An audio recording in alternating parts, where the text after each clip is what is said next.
Bonjour, c'est toi Olivier Ray, tu travailles sur les parasites? Ouais, c'est ça. Moi c'est Anna Passoukov, je suis étudiante en écologie. Est-ce que je peux te poser quelques petites questions? Tu es en train de chercher des petites bêtes là? Oui, c'est ça, c'est exactement ça. Bah oui, si tu veux, je peux te montrer. Ah bah avec plaisir.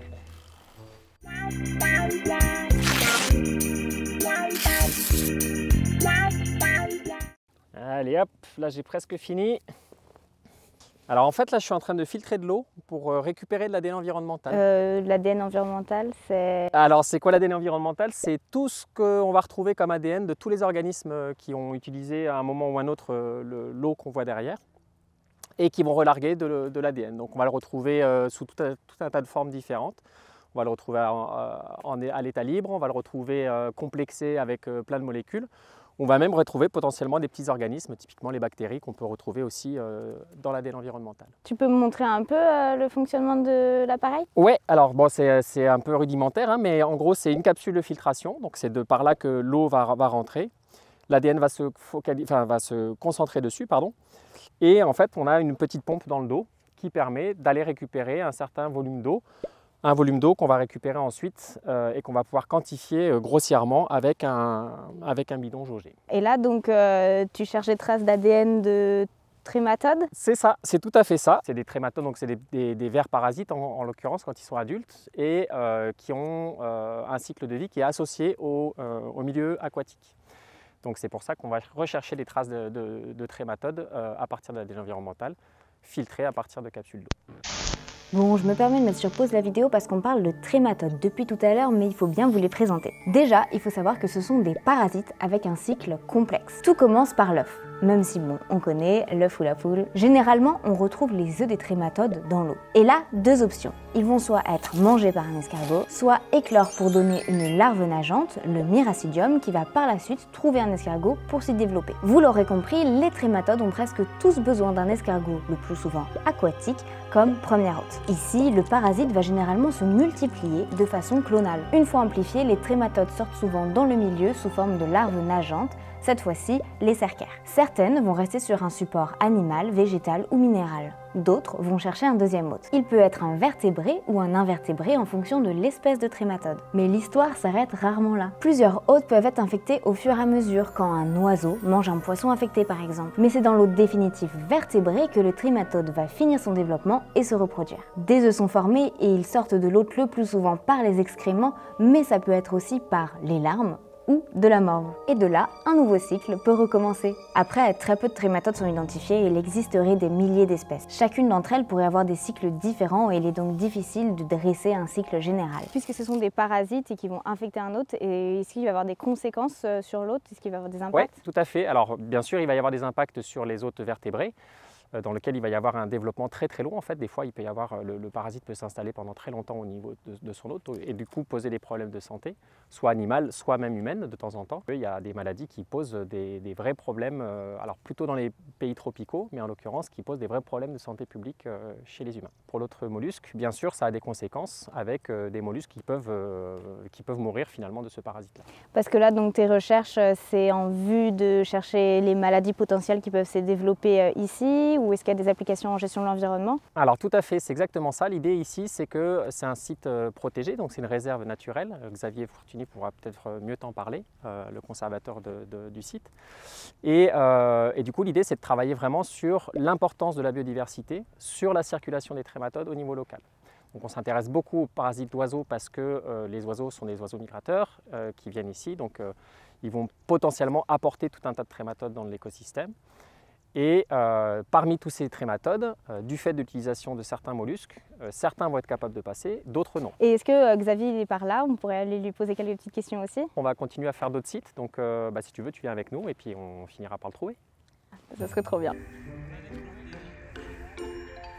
En attendant, je me suis fait quelques petits amis. Bon, donc je vais les suivre et j'espère qu'on va avoir des petites indications avec Xavier. Merci.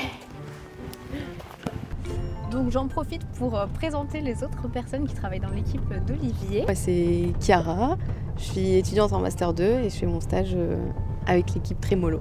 Et moi, je suis Antonio Vasquez, j'étais initialement postdoctorant avec Olivier dans les projets Trémolo et maintenant j'ai continué à travailler sur les projets. Moi c'est Philippe Douchet, je suis docteur, j'ai obtenu un doctorat en écologie de la transmission des trématodes et je viens juste de rejoindre le projet Trémolo donc au mois de janvier en tant qu'ingénieur d'études.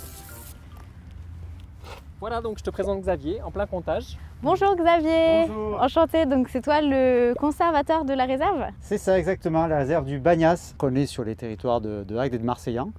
Et notre réserve c'est essentiellement des lagunes littorales méditerranéennes. Et donc Olivier me disait, toi tu as fait remonter des demandes particulières par rapport au projet? Oui, c'est exactement ça.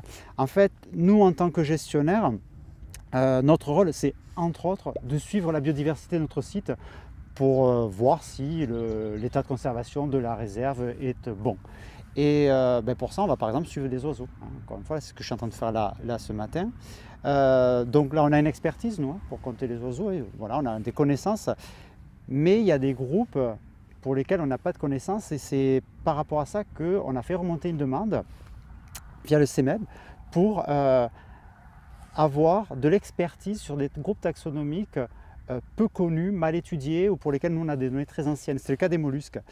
Et c'est dans ce cadre-là que Olivier s'est présenté avec un projet de recherche sur les mollusques et les trématodes. Alors ça nous a intéressé parce que du coup on allait profiter de ce projet-là pour avoir de la connaissance sur ce groupe des mollusques aquatiques, mais en plus sur un groupe qu'on ne connaissait pas du tout, c'est les trématodes aussi. Donc ça nous apporte également de la connaissance qu'on ne soupçonnait pas. Donc c'est un projet qui était doublement intéressant. Et du coup, comme je t'expliquais, en fait, voilà, les trématodes, ils sont sur tous ces organismes différents. Et du coup, c'est important de savoir, nous, en tant que scientifiques, de savoir l'importance de cette biodiversité dans la circulation de ces trématodes. Donc c'est tout l'intérêt de ce genre de projet, où on peut se retrouver avec des compétences différentes et complémentaires pour pouvoir répondre à des questions à la fois scientifiques et à la fois de l'ordre de la gestion. Xavier, merci beaucoup, ça a bien répondu à mes questions. Avec Bonne plaisir. continuation. Merci aussi. J'espère que tu verras plein de petits oiseaux. Il y en a déjà pas mal. Au revoir. Au revoir.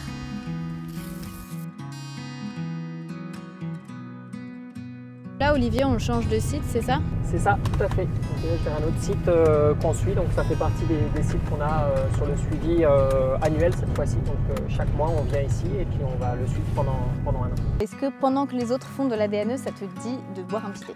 Allez, avec plaisir. Donc, ça te dérange pas de t'asseoir? Non, pas de souci, on va trouver un petit coin. Ok, faisons ça. Merci.